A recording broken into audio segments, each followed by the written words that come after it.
When people talk about anarchism, often, the thing that comes to mind are sort of, the Johnny Rotten figures, the sort of punk rock, rebels without a cause, that sort of has come to dominate the popular imagination. But anarchism actually has a long history of sort of economists and philosophers and other theorists.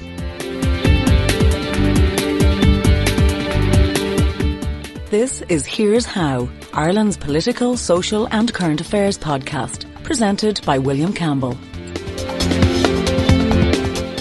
Thank you for downloading episode 150 for the 19th of January 2023.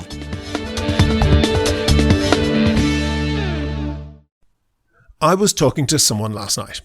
I won't say who, but someone fairly well known for taking part in public debate. Robust, intense debate. Debates where people are strongly committed to their side of the argument and aren't afraid to let you know that.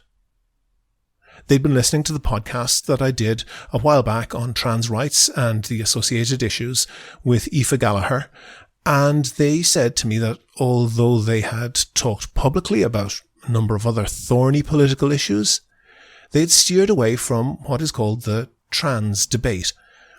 I don't think that's a very good name for it, but I don't have a better one, so I'll go with that.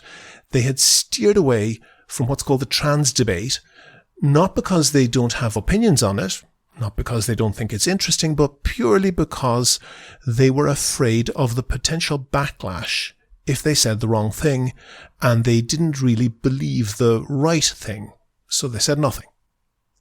This isn't the first time that this has happened. Previously, I talked to a well-known public figure, someone whose name I'm sure every listener would recognise, and again, someone not shy to state their opinions strongly in robust debates on all sorts of topics. That person had also decided never again to comment on the trans issue. They had commented on it previously. What they said was in no way hateful, in no way bigoted, and for the most part supportive of the pro-trans position, if you want to call it that. But in an attempt to sensibly analyse the topic, they'd strayed from some details of what's sometimes called sarcastically the orthodox pro-trans rights position, and had received a barrage of abuse and name-calling as a result. That person decided that they would not discuss the topic publicly ever again. So to be clear, someone who's an opinion former, an influential person who publicly supported vindicating the rights of trans people will not now discuss the topic because of the abuse they received for not supporting trans rights in the perfectly acceptable way. This is not the way a healthy debate happens. And this has consequences. One of the consequences, and it's only one of them, there are many negative impacts of this, but one of the consequences is that the quality of the debate on this topic is the poorer for this.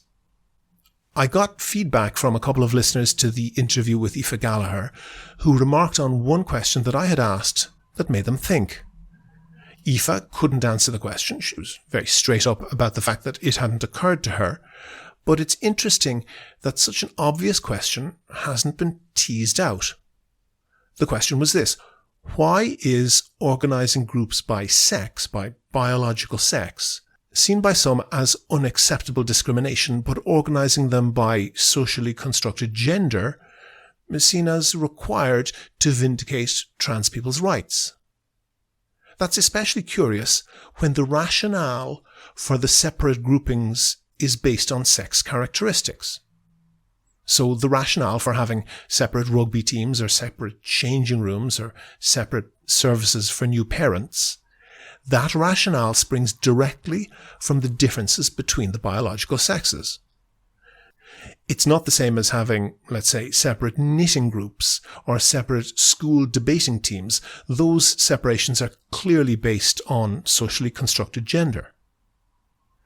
Now, you could argue that the sex differences between people are sufficiently small as to mean that you don't really need to have, say, separate changing rooms. I won't get into that, but there's no question that the rationale for having separate rugby teams is that the overwhelming majority of women who now play rugby could not do so if a separate women's team did not exist. And the rationale for a separate team flows directly from the differences of biological sex. It has little or nothing to do with socially constructed gender roles. The question that hasn't been answered, it hasn't even been asked as far as I can tell, is why would separating rugby teams or reproductive health services by sex be considered unacceptable exclusion of trans people? But segregating them by gender is not only all right, but actually in some way signalling how progressive you are. I genuinely can't understand that rationale. I also noted the case of Ngozi Fulani and a woman with the ludicrous title of Lady Susan Hussey, Baroness Hussey of North Bradley, a lady of the household, which basically means she's someone considered posh enough to run errands for the English royalty. Susan Hussey asked Ngozi Fulani where she was from. In fact, Ngozi Fulani was born in London with the name Marlene Headley, but I've no doubt that question may well have been asked in a hostile or insensitive way that it wouldn't have been if Miss Fulani wasn't black.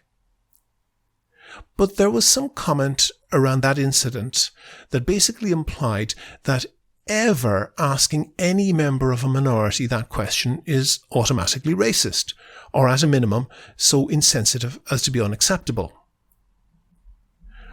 I would hope that Irish people can see through that overextension.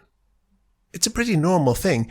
Maybe it's a small country thing for Irish people when first meeting to ask each other where they're from. It's sort of a negotiation of social relations, and in many cases people can pretty quickly identify an acquaintance in common. It's got more common to meet people from outside the country in social situations, whether they're immigrants, or foreign students, or refugees, or whatever, and conversation often starts off with asking the person where they're from. I think this is mostly expressing an interest in the other person, and it's mostly accepted as that, but I can understand that if your appearance or your accent marks you out as unlikely to be native Irish, that could get a bit tiresome after a while. But I don't think this comes nearly to the level of justifying saying, as the Stanford University harmful language policy did until it was pulled after much ridicule recently, that asking that question in any context is necessarily racist. That's obviously a nonsensical overextension. But here's the unaddressed contradiction. Some people have chosen to put their preferred pronouns in their email signature lines or on social media. Except that's wrong. According to the Stanford University harmful language policy, it's unacceptable to use the phrase preferred pronouns because that would call their validity into question. We should just say pronouns. So people publish their pronouns. Well, that's fine. It's up to them. Except it isn't always. Marks & Spencer employees in the UK were told that their pronouns would be printed on their name badges as part of the company's inclusion and diversity policy. In theory, this was optional for staff, but in reality, staff who didn't want this had to contact the Marks & Spencer HR department and opt out, implicitly telling their employer that they were against inclusion and diversity. That's a pretty significant deterrent to a supposedly optional policy. But the British bank Halifax didn't offer any options. They just announced similar name badges for their staff. On their official Twitter account, they said, "We strive for inclusion, equality, and quite simply in doing what's right. If you disagree with our values, you're welcome to close your account." Both companies were praised by various progressive groups for their new policies. But it's not hard to imagine that a member of staff might think that if they voiced disagreement, they would be told that they'd be welcome to find a job elsewhere as well. Now, pronouns are not an issue I care about at all. I think that it's so trivial that it's not worth a discussion, and I think that linguistic battles are a proxy for real battles, and we should just have the discussion about the real issue. But it seems glaringly obvious to me that inquiring into someone's personal, possibly sensitive information in one context is being blasted as racist, even if it's done in a friendly and pro-social way, but in another context, demanding that you literally wear a badge displaying personal, possibly sensitive information on pain of risking your job, this is seen as praiseworthy. That's glaringly inconsistent. I can put my hand on my heart and say that I have never heard this inconsistency raised or discussed, let alone explained, before. And I think that there's a reason for this. The reason is that the pussyfooting around the trans issue by people who are, possibly rightly, terrified that if they inadvertently say something that some self-appointed judge of what is and is not allowed to be said pronounces as unacceptable, they'll be subject to a flood of complaints, at best unpleasant and stressful, at worst possibly costing them their career.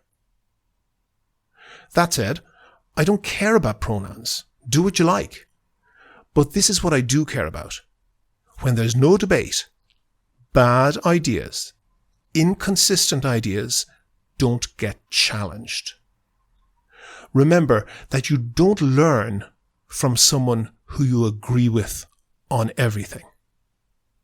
Your ideas are improved by being challenged, by you thinking about the challenge and rising to the challenge to refine those ideas or to explain them better.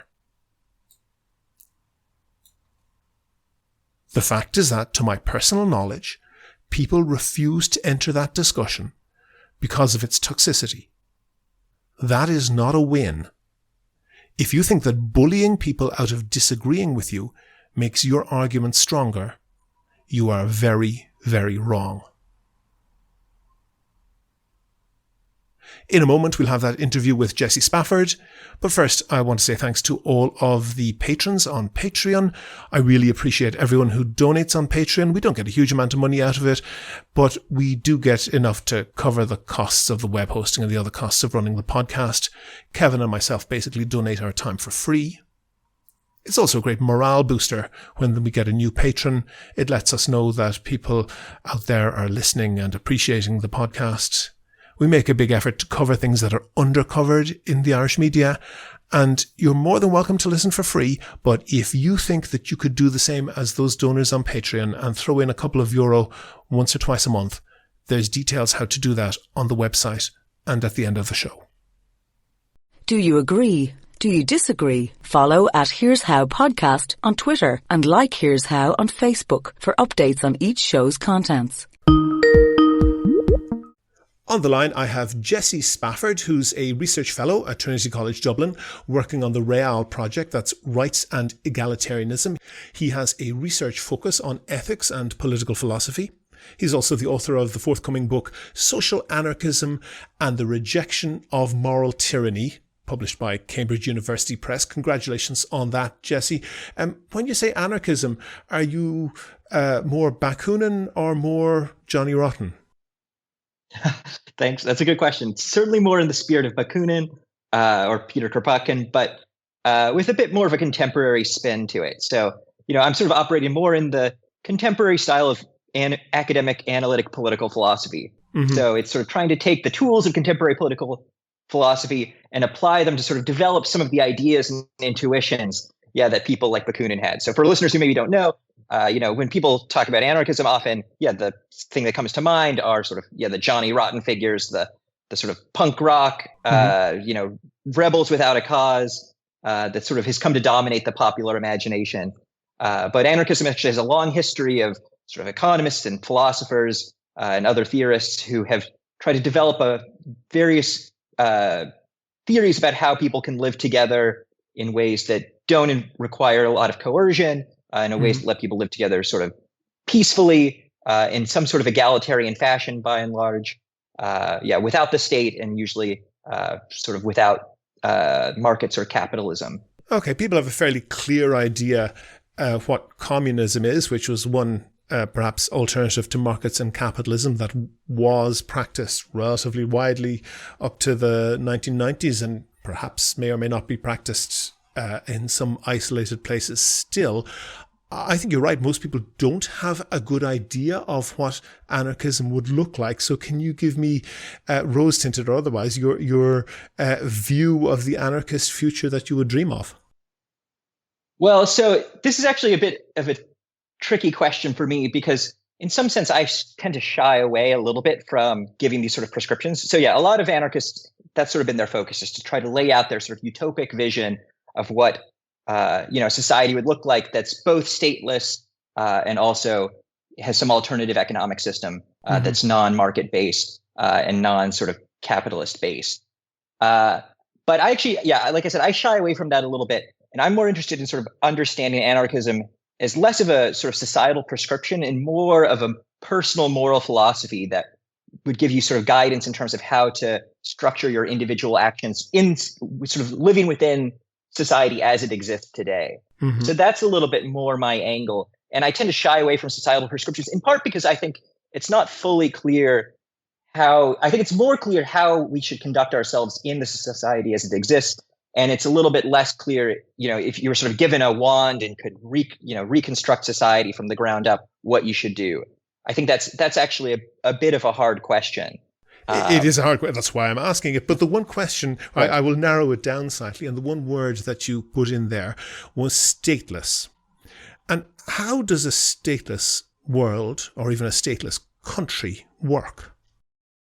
Well, so again, this is also where I stake out a slightly unusual position from it relative to other anarchists, because often, the kind of vision that anarchists will give you are things that are often a little bit, in a way utopic, but also sort of unrealistic. So, for example, anarchists often envision sort of an alternative to the state is a way of governing and sort of structuring society in a way that doesn't just involve sort of a top-down organization issuing commands that people follow, even a democratically accountable one. So, for example, anarchists have often proposed things like models that would allow people to govern themselves and society through, say, pure consensus. So trying to get everybody to actually endorse how it is that society is going to be structured. So there are people have sort of proposed various ideas of, federations. So you have a small group of people and they sort of come to some kind of consensus, a unanimous decision about what to do. And then they send up a representative to a higher order sort of council. You have all these little groups of people, and they'll send up representatives to a higher level council, and then they'll all come to a consensus, and that will require some negotiations. And then they, go back down and then have to get final approval from all the members of each of their groups. And so that you end up with something like a purely consensus-based decision about how to govern society. Or perhaps you end up with no decision. Right, which in fact is probably what's much more likely as soon as you add any sort of scale. So people actually experimented with this. So for example, in the United States, the Occupy Wall Street movement in the sort of early 2010s tried to do a consensus-based model.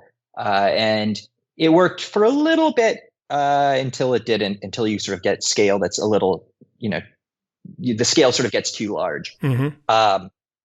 So, I think that in terms of trying to actually in a way, I do think there is something very attractive about an ideal where you forego, any sort of coercive apparatus in terms of getting people to do things, and you really just get people to discuss and negotiate and actually endorse how it is that society is going to be constructed. I think that would, in some sense, that would be nice if you could had people who are willing to sort of go through that process. But to have that happen, you need lots of very cooperative people who are willing to make lots of concessions about things that they care heavily about, are willing to invest lots of time in having those sorts of discussions. And on a sort of large scale society, I think that's probably unviable. I think it can be a nice model when it comes to sort of smaller groups of people interacting. For example, when you do things with your friends, when you do things with your family, often I think people do sort of naturally operate much more on this model. Right. The tendency is to say, when you go out with your friends and you're trying to decide where to go to lunch, you're usually not going to say, oh, well, where should we go? You'll try to find something that's acceptable to everyone. You're not just going to say, oh, well, the three of us we're going to vote on it. And if 3 out of 5 of us say we're going here and you hate this place, well, too bad. We're going to go there. We're going to make you go, even if you don't want to go. You've hit the point, because in that context, people can opt out with very little cost to either party. So if they absolutely can't agree to all go to the same place, then they can go to different places. Society doesn't work like that. Right. There's not that sort of exit option. Right. So that's sort of something that lets consensus function as people exiting. I mean, but there are certain situations where even then you aren't necessarily able to exit easily in certain, for example, when you're trying to decide how to do things with your family, you'll often, you can't sort of just leave your family, especially if there's sort of a high stakes decision that has to be made sort of collectively. And, usually people will try to sort of figure that out and engage in something like a consensus process. And I think there's something attractive about that, rather than sort of just, making people do things they don't want to do. But like you said, I mean, I take your point and I don't disagree that I think that actually in terms of like, when it comes to governing a large society in this way, it's not clear exactly how practical that will be, which is why in some sense, I think the emphasis of anarchism should be shifted a little bit, a little bit less in terms of sort of doing away with the state and more sort of assessing the moral status of the state. What are our obligations with respect to the state? And that's more, I think, what the anarchists should say is they should say, well, maybe doing away with the state is impractical, but how should we understand the state? And I think that the fundamental sort of anarchist answer to this question is they should say, well, the state is illegitimate, but it can sometimes act justly.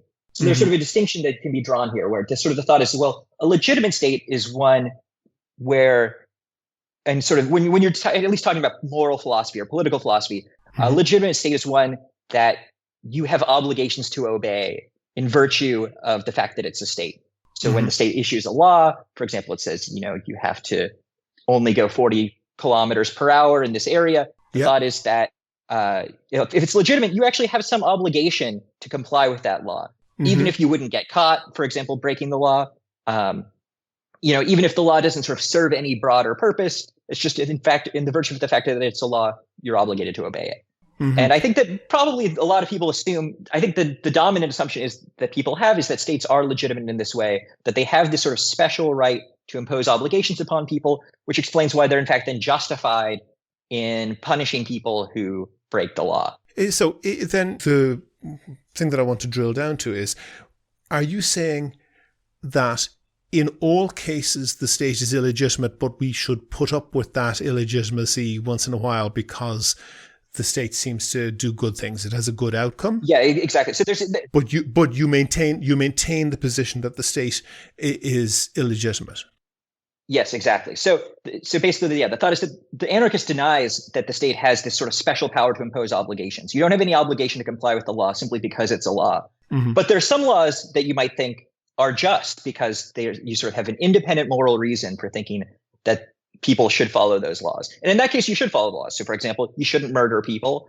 But the sort of anarchist says, yeah, you shouldn't murder people because, say it violates some of their natural rights.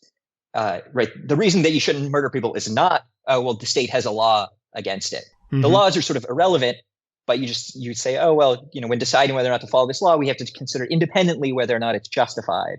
And if it is, you should follow it. And if it's not, then you can sort of discard it and ignore it. Okay. Well, let's say then, for example, the plastic bag tax. Is that something that is moral outside of its enforcement by the state? Well, so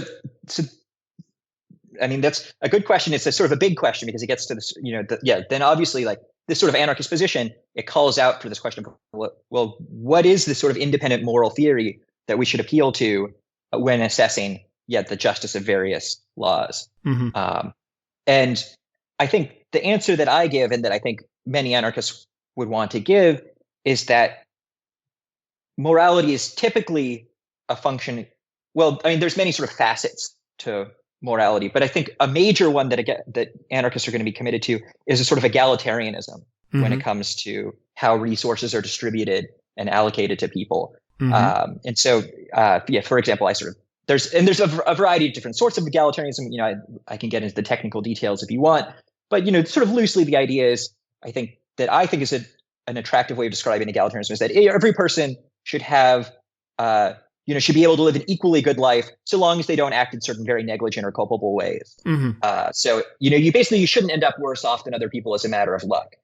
And I think that's a pretty powerful tool for then assessing things like practical things like the plastic bag tax. Yeah. Right. So but I'm choosing that for a particular reason because Okay. It's not something that's obviously moral, that a shopkeeper should collect the plastic bag tax or that the shopper should pay it.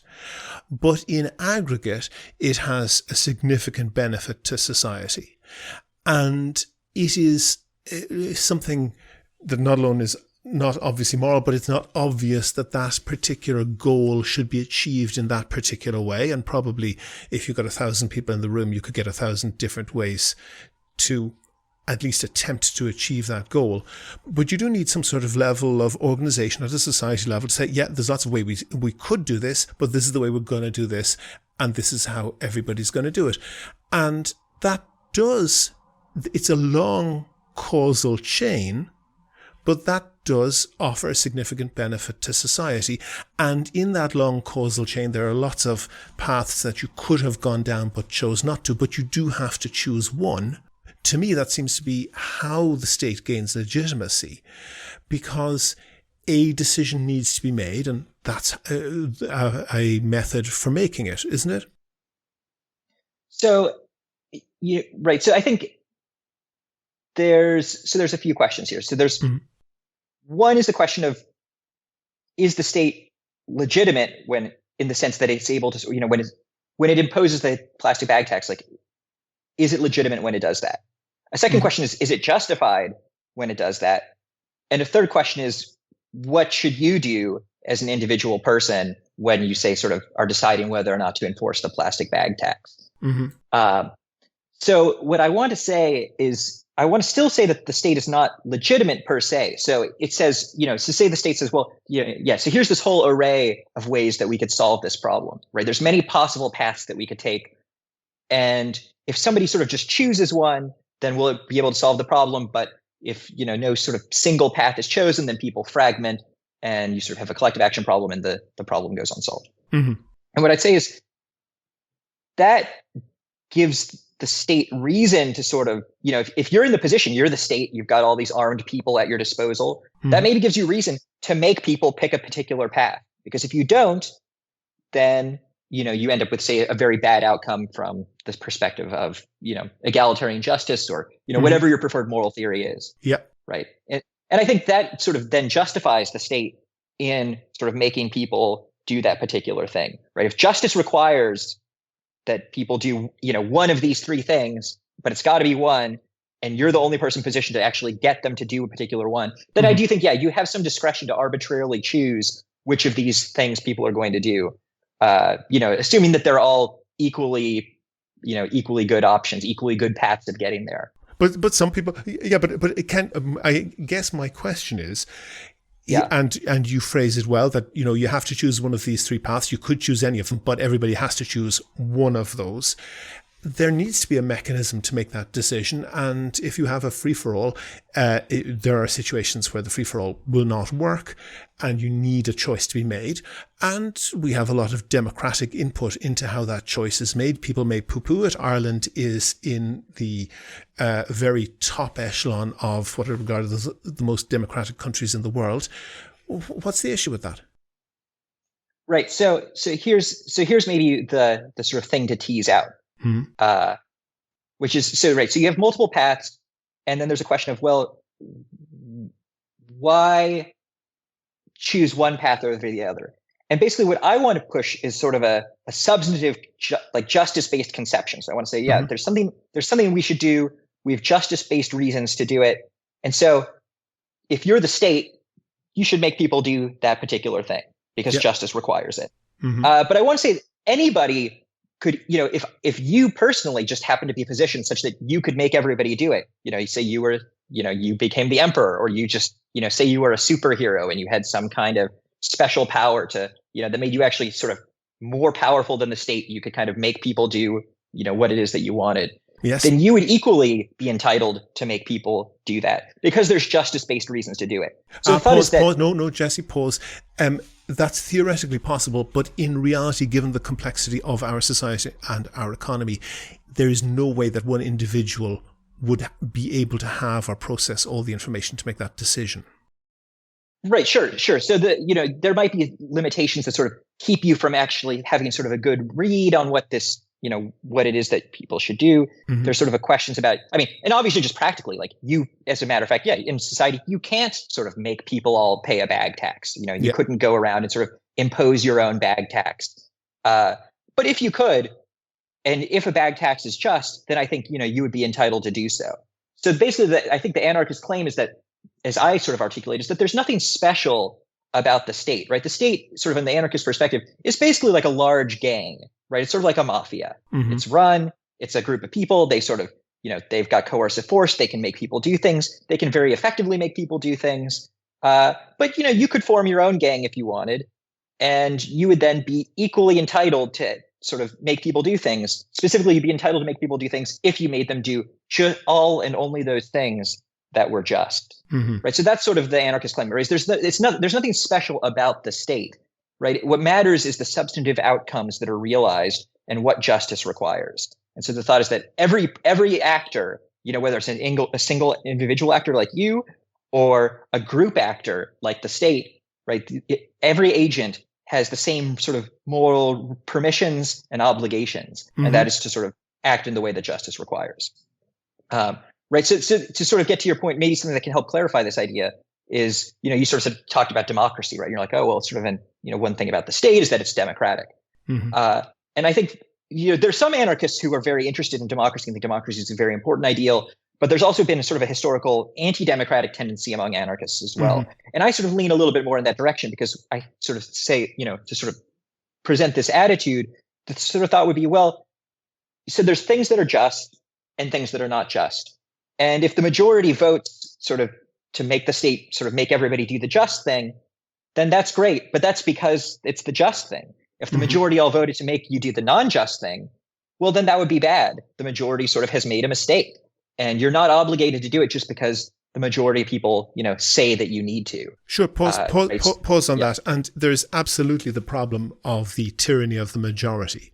And one of the ways, imperfectly, one of the ways that we've kind of discovered to cope with that is to have a constitution or a basic law that sets out principles which all of the laws must follow, and a Supreme Court that makes sometimes unpopular decisions, that overturns laws that are democratically passed but breach one of those principles. And people have, at least theoretically, agreed to those principles and agreed to the fact that all of the laws must follow those principles, even when there are exceptions that the majority would prefer to breach that principle in a particular case. And you could perhaps say that that is an imperfect way of coping with the issue of the problem of the tyranny of a majority. But I'm not aware that anyone has come up with a better way. And a lot of what you say, despite I think you're very politically far away from them, it sounds like what the Libertarian Party in the US might say. They're typically very much on the right, but they are very anti-government, and I think have very weak answers when you ask them about what about enforcing rights of weaker people. Great. Yeah. So, I think you're not wrong to draw a connection between the sort of the view that I endorse and the libertarians, because in some sense, that's how I characterize my view. Mm-hmm. And anarchism generally is, I think, the way to think about anarchism is it's sort of a libertarian path to socialism. Mm-hmm. So it endorses a lot of the views that libertarians have about, say, the state, but then sort of says, well, if you take those views seriously, then you actually should endorse many of the prescriptions that sort of are associated with the left and the socialist left in particular. Mm-hmm. Right. So I think that that's actually, so you're right to note a parallel here. And I think that, that is sort of the line that I'm pushing is, and I think something that most libertarians would endorse. They say, yeah, there's nothing special about the state. The state is just sort of a large armed gang of people. Granted, it's democratically responsive, but, democracy isn't necessarily a legitimizing force. The fact that a majority of people happen to endorse a particular outcome does not mean that you have any obligation to realize that outcome. Mm-hmm. And it doesn't necessarily make it permissible for you to be forced to realize that outcome. Mm-hmm. Right. And then there's sort of, I think that does point toward the sort of libertarian alternative, which is to say, no, the only thing that legitimizes, when we're talking about what it is that sort of makes force permissible, when can you permissibly force people to do things? Well, to do that, you just sort of have to look at what morality independently requires. And that's sort of the right lens for thinking about politics. And then you have to present your own substantive conception of what morality requires. And that's where I sort of propose a sort of very left-wing egalitarian position. And I think that's sort of what anarchists would say. But that's sort of the thought is it's like, the state, it just doesn't have any special role. The fact that people vote and the fact that, maybe a Supreme Court makes decisions and the fact that, the legislature passes various laws, it's just a bunch of people in a room sort of doing things, but that doesn't generate any special obligations for you to do things, right? Rather, you should just be guided by justice. Okay. That's pause with that. And you talk about this, the lack of the special position, as you see it, of the state.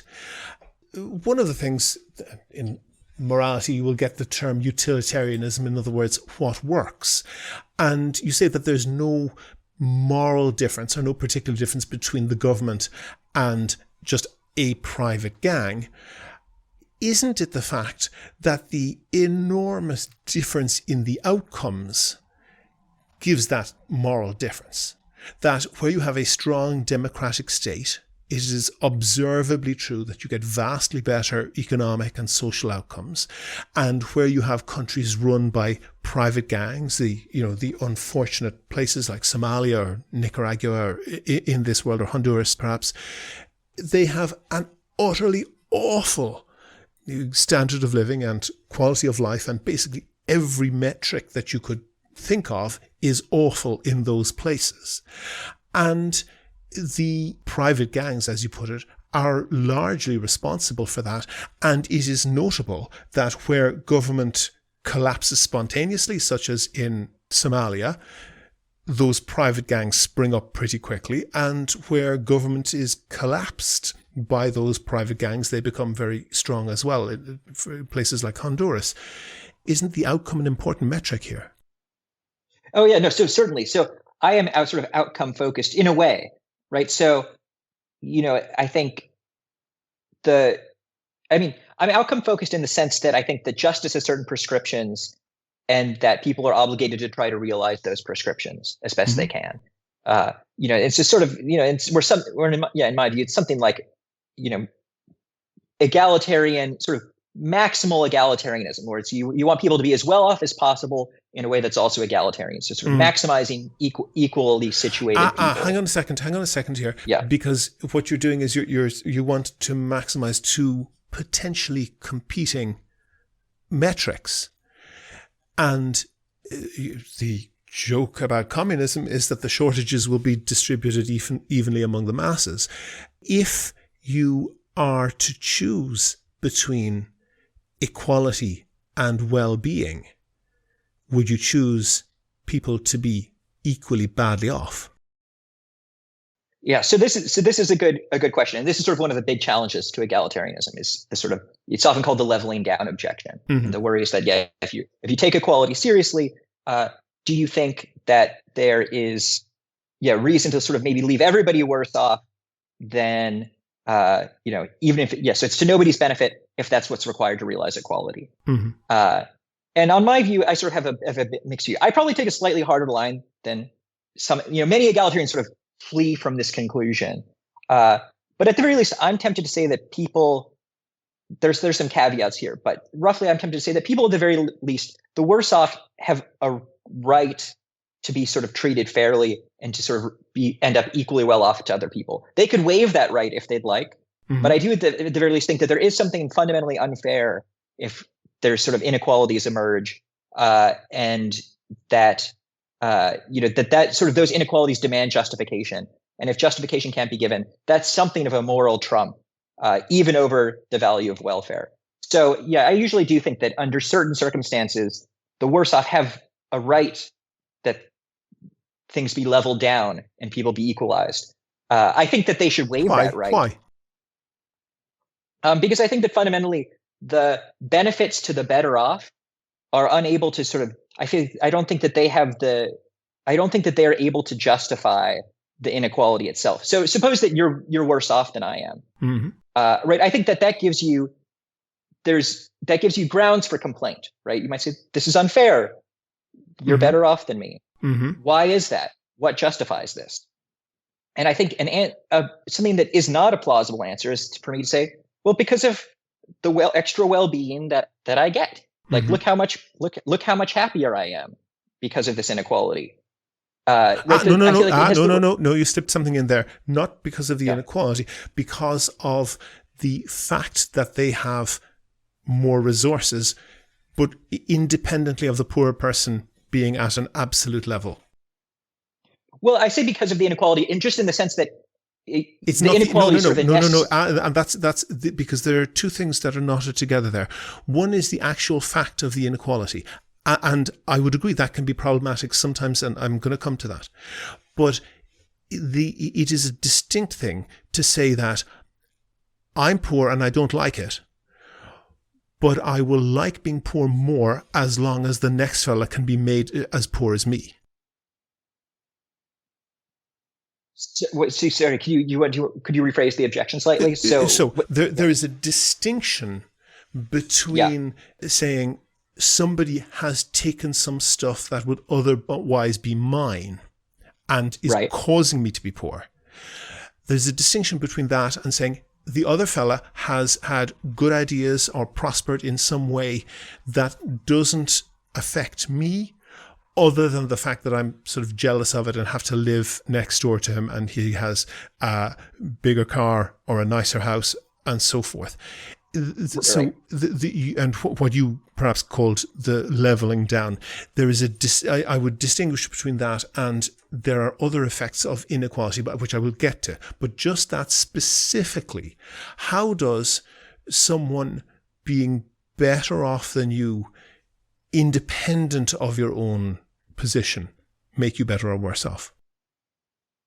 Right. So So of course, I don't think it makes you better or worse off. If they're better off or worse off. Yes. So that's what I'm getting to. So how does that end up being immoral, or how do you end up having some right to have any say over that? Well, because I think that the inequality itself is something that demands justification. Right. I think the fact that you have different, that your lives go differently is something that needs to be justified. Right. So I think the worse off have, they can raise a complaint about this. Their complaint, right, is not, as you point out, right, their complaint is not, oh, why do you have these resources rather than me? Right. Because I think that's a very persuasive complaint. And in most cases, most actual inequality is like that, where, the fact that somebody is better off, they're sort of better off at the expense of the worst off, right? You could redistribute from one to the other and raise the position of the worse off at sort of the expense of the better off. And I think that's a very powerful claim. It's a slightly weaker claim if, somebody's better off and somebody's worse off, and there's just no possibility for redistribution, right? So leave that out with, or even to make it to lower the bar, that the person being better off is not in any way impacting the person who is worse off. You're saying that is immoral, and that's something that's perhaps internal to you. But why would society want to do anything about that, which would only bring the better off person down? Okay, well, so as a technical caveat, strictly speaking, I actually do think that in cases where there's just no interaction between people, then for sort of lengthy reasons. He's got a nicer house across the street. He's got a fancy car in his drive, and I just don't like it. Should I burn down his house? Well, right. So supposing that there's no redistribution possible, right? Because this is why it's tricky. Because even in that case, I want to refine it a little bit more than that. There may or may not be redistribution possible, but the existence of the person who is better off is not at the expense of somebody who is worse off. Let's say we both put it down to agrarian terms. We both have the same amount of land, same quality of land. We both plant a crop, but your man is clever at it, and he knows which crops to mix together, and he has improved his farming system, and therefore eats better. Well, but in some sense, I want to say even then, if they're sort of members of the same sort of spatial region, even then, in some sense, I think the person is better off at the expense of the worse off, simply because, they sort of produce better crops, and the worse off, could come and eat some of those crops, and equality could be realized in that way, right? So you could raise up the position of the worse off.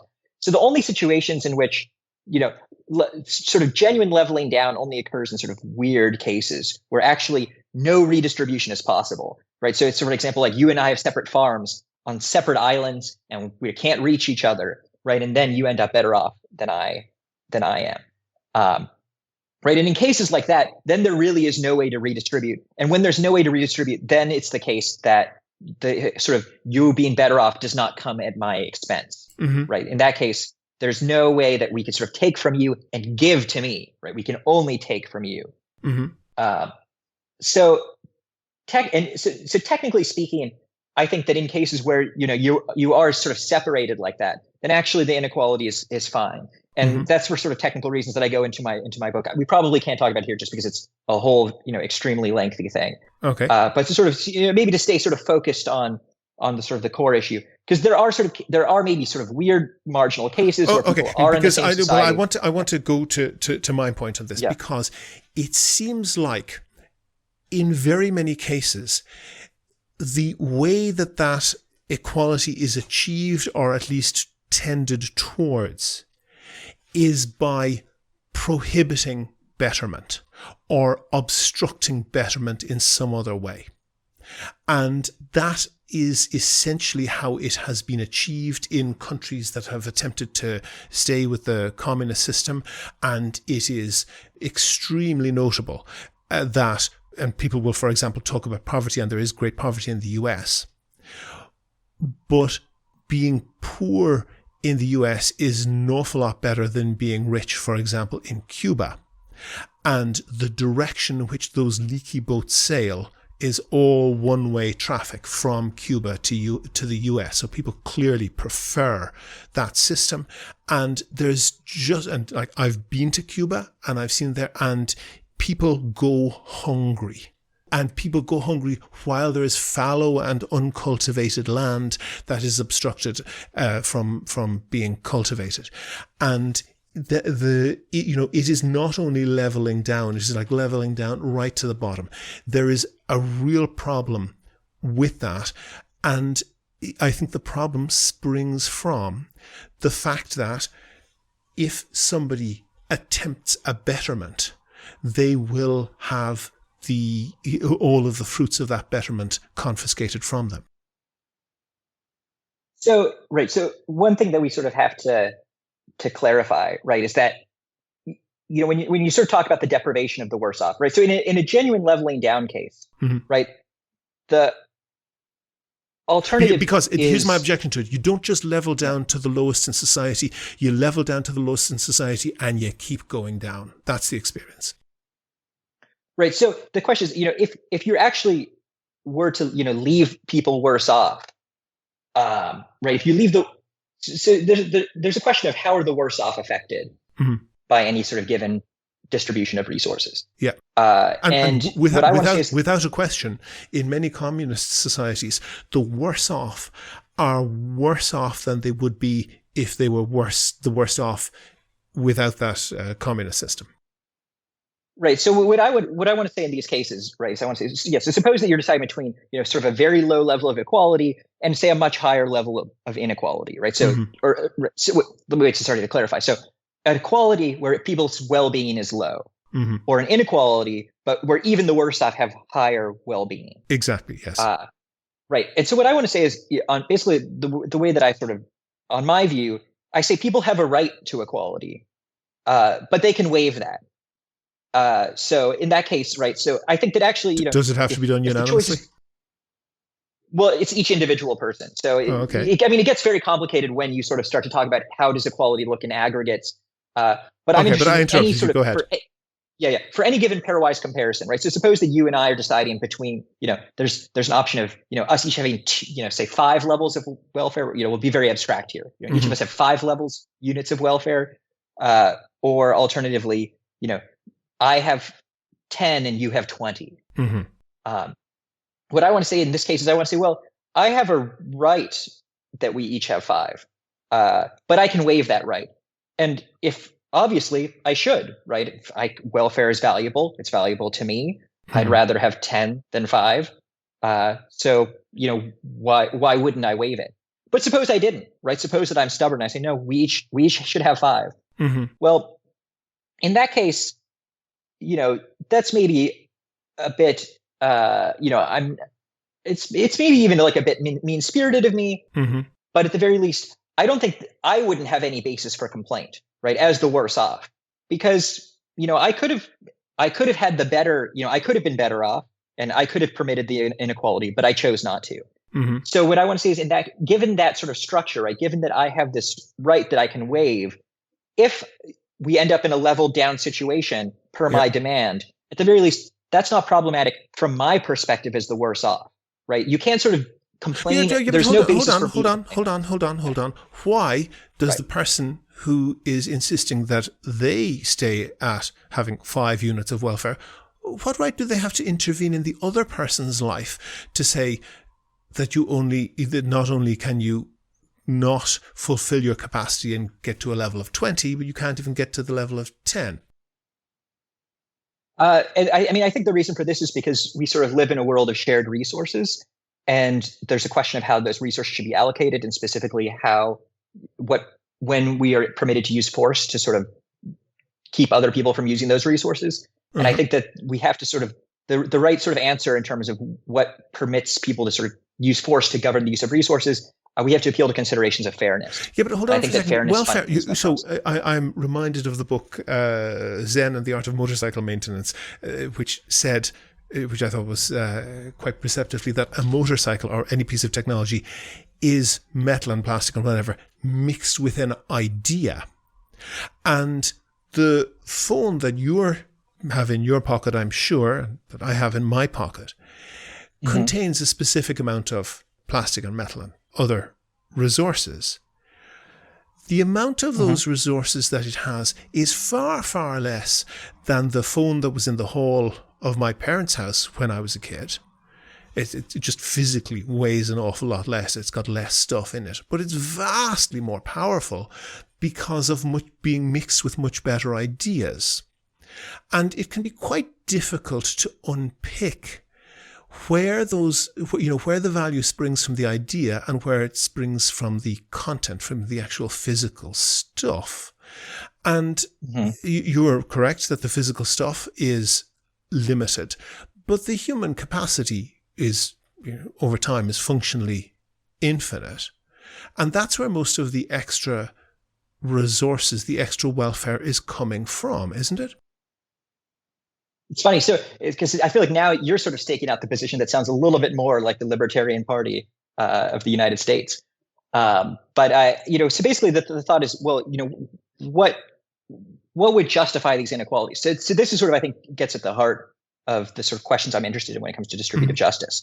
I'm actually asking a more basic question. I'm saying that to the extent that one person can have autonomy over their own lives, yeah, sure. But I don't get why somebody would be allowed to have autonomy over somebody else's life and say that you're not entitled to advance yourself. And by the way, experience has been that when people are, who are perhaps driven by initiative or good ideas or talent or whatever, are allowed to advance themselves, the society as a whole, including the poorest people in the society, also advance very significantly.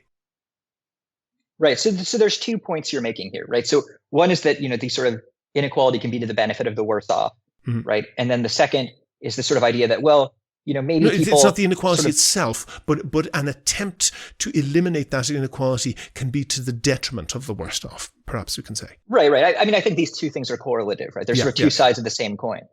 And then I think, right, and then there's sort of a separate question of, what would justify sort of, there's sort of a question about resource use and whether or not people, perhaps by adding value to resources, for example, whether or not that might sort of entitle them to use resources in a way that generates inequalities. Right? So there's two different sort of justifications here that are sort of very different and associated with sort of very different parts of the political spectrum.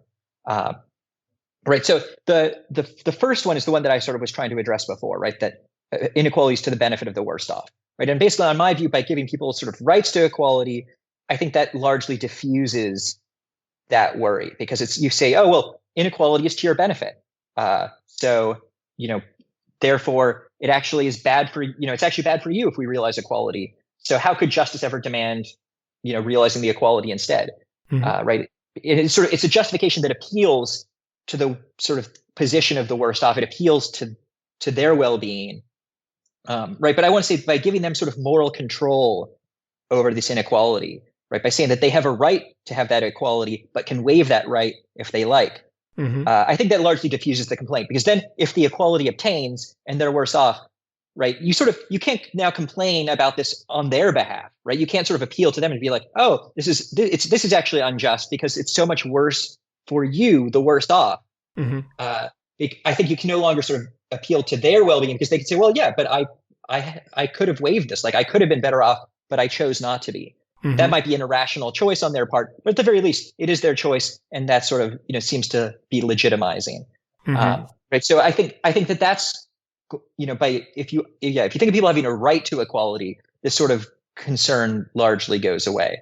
I'm not sure that it does, because people can be selfish and people can be capricious, and if they have this ultimate veto over development or the advancement of society, it certainly could be exercised for selfish or capricious reasons. Well, it wouldn't be selfish per se, because it's not working to their benefit, right? But it could be capricious. Yeah, but they may not perceive the benefits in the same way. They could be wrong about the potential benefits for them. Right. So maybe they make a bad judgment. And I mean, then there's sort of questions about, there's sort of questions about informed consent that sort of arise here. But what I would want to say is, at the very least, in the pure case where they're informed, it seems fine if you sort of level down at their behest. Right. If they don't think that they're leveling down and they actually are leveling down, yeah, that's a bit more fraud, and I'm not fully sure what to think about that. But at the very least, in sort of the sort of paradigmatic cases, if we're just concerned about leveling down, right, what I want to say is, I'd say, well, yeah, if it's leveled down at their behest, so the complaint about leveling down can't be that this is bad for them, because it's they're sort of insistent upon it. They could be better off, they choose not to be. So appealing to their sort of welfare, their lower level of welfare, doesn't seem to do the relevant sort of justificatory work when it comes to the inequality. Now, hold on for a second side. No, I want to kind of explore that a bit more, because there are different sectors in society, and you can imagine that, for example, the people working in the VHS video cassette factories would have liked to veto the development of DVD players, and the people working in the DVD factories might have liked to have vetoed the development of downloading or online TV services. And what you are doing there is you're giving an enormous veto to essentially an installed power base, to the current setup. And that's an enormous deterrent against advancing society, isn't it? I mean, it does give them veto power, and in some sense, that's sort of the point of a right, is to give people a degree of moral control over what happens. Why should, for example, the workers of the VHS video factory, why should they get that veto? What's the moral excuse for that? Because the alternative would be that, alternatively, the distribution would be a sort of unfair distribution would arise, where they're sort of worse off through no fault of their own. And so that's sort of what you give them a veto against, is it's a veto against unfairness, against this sort of, it's the thought would be that the inequality can't be justified to them. And so that sort of is why they get a veto, because only by them waiving their veto does the situation become justifiable. Once they waive their veto, that sort of is the form through which you're resting an awful lot on the hope that they will see the light and waive their veto. We actually have a very clear example of this in Ireland. I know you come from the US, that you will be familiar with touch-tile phones, which was the development. They came about 20 years later to Ireland because the telephone worker unions, who effectively controlled the telephone company, they basically said, we don't like this technological development, and they effectively vetoed it for about 20 years. And that much older, much less reliable technology was imposed on people. I do understand how that's a much more highly automated system, and that clearly means that you can have fewer people working for the telephone company, and therefore some of them are likely to lose their jobs, or at least not get a job for their kid coming into the company or whatever. But I don't see how they have a moral right to impose that cost, the cost of missing out on that development, on the whole of society. Right. So, so that's sort of a complaint that maybe, so it's a slightly different complaint, right? So there's a complaint that the better off would make, right? So suppose that you're the telephone operator, and, this new technology will come and it will, improve everybody else's lives. But suppose it's, not yours, really. Yeah, exactly. Right? It may so the benefit is highly distributed. The cost is highly focused on a small group. That small group is then very motivated to veto it, even though the net benefit to society is very large. Well, so I think you've actually made this case sort of slightly easier for the egalitarian, right? So because suppose that we think in terms of just the costs that people incur, right? So suppose you think that telephone operators actually incur a cost by this innovation, right? So all these other people benefit quite a bit from the new technology, but they lose their jobs, say, and now they're unemployed and their quality of life goes down dramatically, and they're sort of maybe end up in poverty, or maybe not poverty, but they live sort of poorly while everybody else is sort of off having a nice time with their new technology, or perhaps they're brought down to the level that everybody else is at. Right. So if they're brought down to the level everybody else is at, then it becomes that's just an egalitarian sort of distribution. So that's fine on my lights, right? If say that they had a little, the telephone operators were all living high, making big salaries while everybody else is, sort of in the muck, so to speak. And then, you sort of bring in this new technology, and then they lose their jobs, but that sort of lowers them down and everybody else's standard of living is raised. Well, and, in my view, I'm like, that's actually morally required, right? There would be an obligation to sort of do away with their jobs, because that would be sort of what would realize a fair, equal distribution of well-being. Right. So in that case, I don't think, then there's no disagreement, right? It's like, bring on the new technologies, right? We want new technologies that raise people's standard of living and that equalize. Right. It becomes harder. Well, right. So then there's no disagreement. The disagreement emerges potentially when actually the telephone operators they'd be worsened, right? When an inequality would result from the sort of introduction of this new technology. So there's sort of a question of, do they get this right to veto the new technology? If it sort of worsens their position and generates an inequality. And there, I think the answer is actually, there it's easier as an egalitarian to say, why wouldn't they get a veto right? Because it's unfair to them if you introduce this new technology, right? We have this new technology, we're trying to decide whether it should be introduced. It's going to have this sort of distributional effect. So there will be winners and losers. How do we decide? I want the listeners to clearly understand that. I can't telephone you, Jesse, on a telephone system that I buy or install or whatever, because somebody down the road who can keep doing what they're doing, but is likely to be outcompeted by what you and me are doing. You and me can't do that because somebody down the road doesn't like it and they think it'll threaten their livelihood.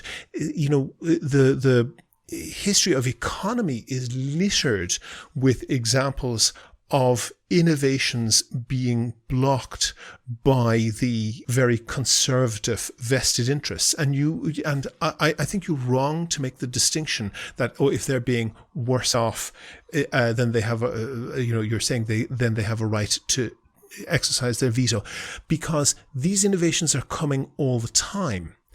And everybody gets their turn, perhaps, at being the one upon whom the cost of the innovation falls. But the cost of living in a society where innovation can so easily be stymied is much bigger. Well, right. So again, the question you have to ask. I mean, so a lot hangs on how we understand this case. Yeah. Right. So, right, if you set up the case in certain ways, right? So if you think, oh, the case is that, well, each of us, new technology is introduced, each of us takes a hit, but all of us end up better off, right? So suppose there's person A, B, and C. Each of a new technology X, Y, and Z comes in. For each technology, one person loses their job, but everybody else ends up much better off. Yeah. Right. So A loses their job, but B and C benefit. But then B loses their job, but A and C benefit. And then C loses their job, and A, B benefit. Well, but in that case, you might think, well, that's great, because that's just in that case, equality has arisen, like a higher level of equality has been reached. Hold on like a second. But what you describe is exactly actually how the economy works, except there's not A, B, and C.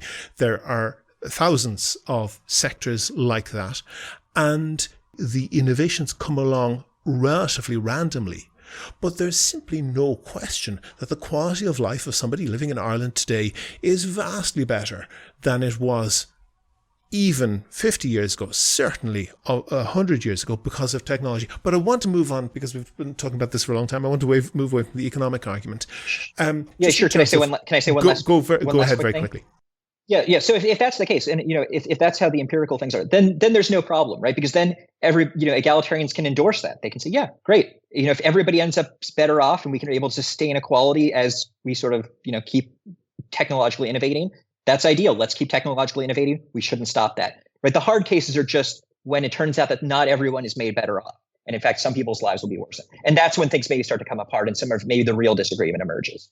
Okay. And I actually agree with you that in some cases you can have innovations that effectively cause a first mover advantage, that people can get rich, and there's a snowballing effect. And you see this with things like Facebook or other things where being first to the market is such an enormous advantage that you can exclude all other entrants to the market, and thereby essentially dominate, and even without the force of the state, prevent innovation. But I want to move away from that.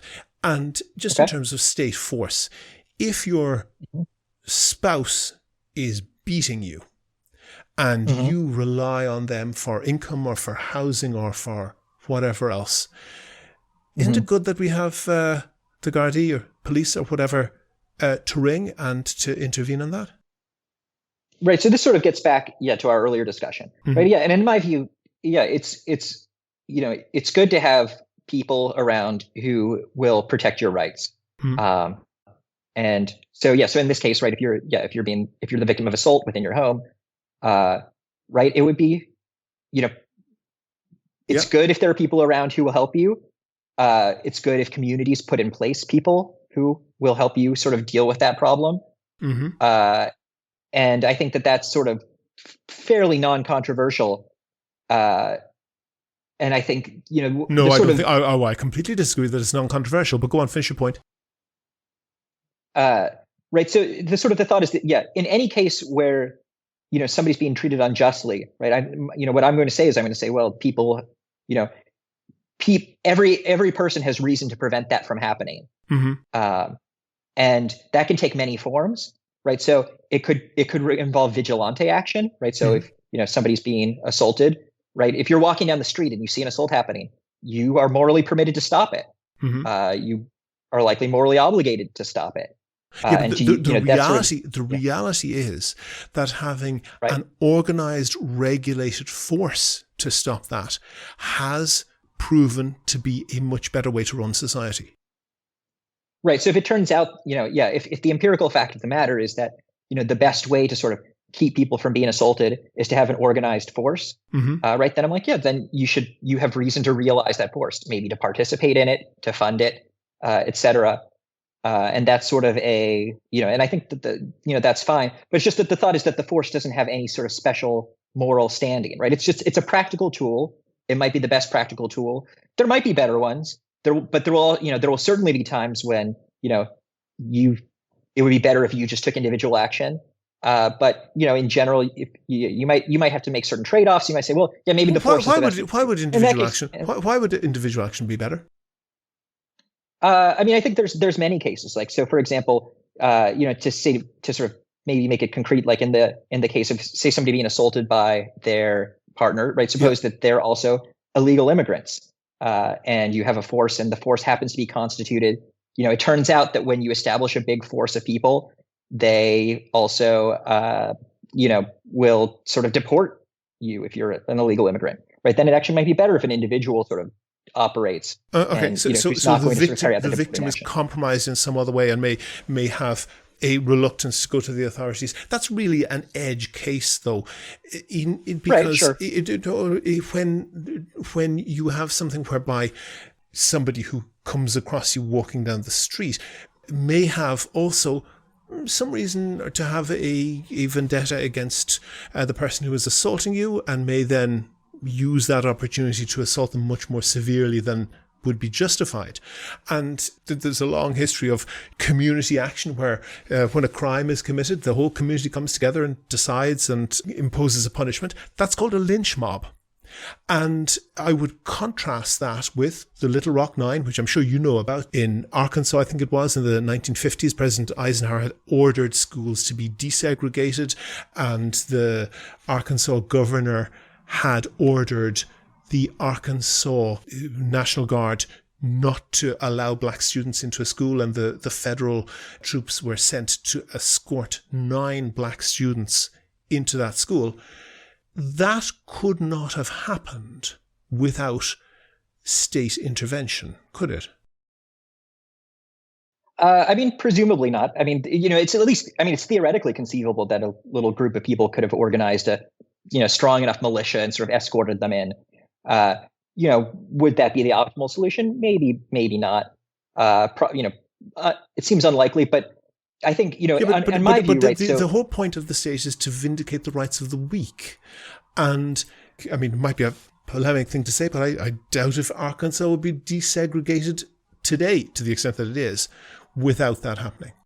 Well, I quibble with the characterization a little bit. Like, I think the state is, it sometimes protects the rights of the weak, and it sometimes protects the rights of the strong. Mm-hmm. It sometimes, inflicts significant harm upon the weak. But the salient difference is when it protects the rights of the weak. Yeah, and it absolutely fails to do that sometimes, but that doesn't make any difference because the weak wouldn't have had those rights to protect in the first place. The salient difference is when the state protects the rights of the weak, which it does, not always, not perfectly, but sometimes, and it's the best we got. Well, yeah. So, my view on this basically is just that, right? Like, I think the core, in my view, like, I feel like you're sort of trying to put pressure on the sort of anarchist position. Yes. And I think that's my job. That's what I'm doing. Yeah. Right. The sort of the anarchist response, and I think the right way for them to go, and this is, I think, controversial among anarchists, but right. So I sort of describe it as a form of state tolerance. Right. So the thought is to say, well, yeah, maybe it turns out empirically that sometimes sort of the police as we have them today, or the Gardaí here, they're sort of, should they maybe serve, they're maybe the best practical tool we have for protecting people's natural rights. Mm-hmm. And that's going to be a little controversial because, it's messy because the police as they exist today, like they do all sorts of things, right? They violate people's rights all the time. Yeah. Especially, particularly in the US, right? Yeah. They'll violate people's rights to life. They imprison people for using drugs. They do all, Yeah, agreed. Agreed. Yeah. But what you're doing is you're comparing them to an impossible perfect. If you compare them to a gang in Mogadishu in Somalia, you're doing pretty well. Well, in terms of how they practically do, it certainly seems like they probably fare better than those gangs. But there could be hypothetical gangs that would fare better than the police, and I think that just the anarchist position is to say, if you could make a gang that would, but you would be better than the police. They're all hypothetical, and we don't have any working examples of them. Well, I think that's not necessarily true because in some sense, I think people individually, they just sort of function as police, sort of de facto police all the time, right? Like there's, people sort of stop muggers. They will, frequently intervene to. You're talking about in Mogadishu. Well, not necessarily Mogadishu. Just, you see people. Gangs. So yes. So for example, in Rio de Janeiro, yes, you will have street gangs, yes, who will actually have quite, some fairly significant pro-social activities and will limit types of crimes that they don't like. That absolutely happens. That's the case with gangs pretty much everywhere, because they benefit from a degree of social acceptance and they see that as a way to get it. Yeah. Right. Or I mean, and I'm even interested just in private individuals. Like private individuals sort of carry out coercive acts of enforcement, all the time. Like, you see two people get into a physical fight in a restaurant, and, people will run over and pull somebody off the other person, and sort of restrain, and they'll forcibly restrain them. And in my view, they're playing a policing function. In my view, they're no different than the police in that case. Right. They're sort of operating to sort of protect somebody's rights. And I think that that's sort of fully legitimate. Right. So that's sort of the core anarchist insight is just that the police, they are just sort of a gang. They're organized in a particular way. Maybe it's the best way we can organize a gang in terms of protecting people's rights. Maybe it's not. There could be superior alternatives that are untried. There are currently existing alternatives in like micro scales that are effective in terms of protecting people's rights. And I think that, the anarchist just says, well, these are just all of a kind, right? Just the police have no sort of real special moral status beyond perhaps having certain practical utility. Jesse Spafford, Research Fellow at Trinity College Dublin, also the author of the forthcoming book, Social Anarchism and the Rejection of Moral Tyranny, published by Cambridge University Press. Thank you very much for talking to me. Thank you so much for your time. Do you agree? Do you disagree? Here's How is Ireland's political, social and current affairs podcast. Go to the website for sources and references from the show, and while you're there you can like the show on Facebook, follow the show on Twitter at Here's How Podcast, and get in touch if you want to suggest a guest or a topic for a future show. And thanks again to all of the patrons on Patreon. As I said, it covers the cost of keeping the podcast going, and if you could do the same as them and throw in the price of a breakfast roll or even the price of a packet of Smarties once or twice a month, please do go and sign up at patreon.com/Here's How. That link is on the website. Also there you'll find out how to subscribe to the podcast for free on your computer, on your phone or by email. All that information is at www.here'show.ie. The Here's How podcast is produced and presented by me, William Campbell. The co-producer is Kevin Wolf. Thank you for listening.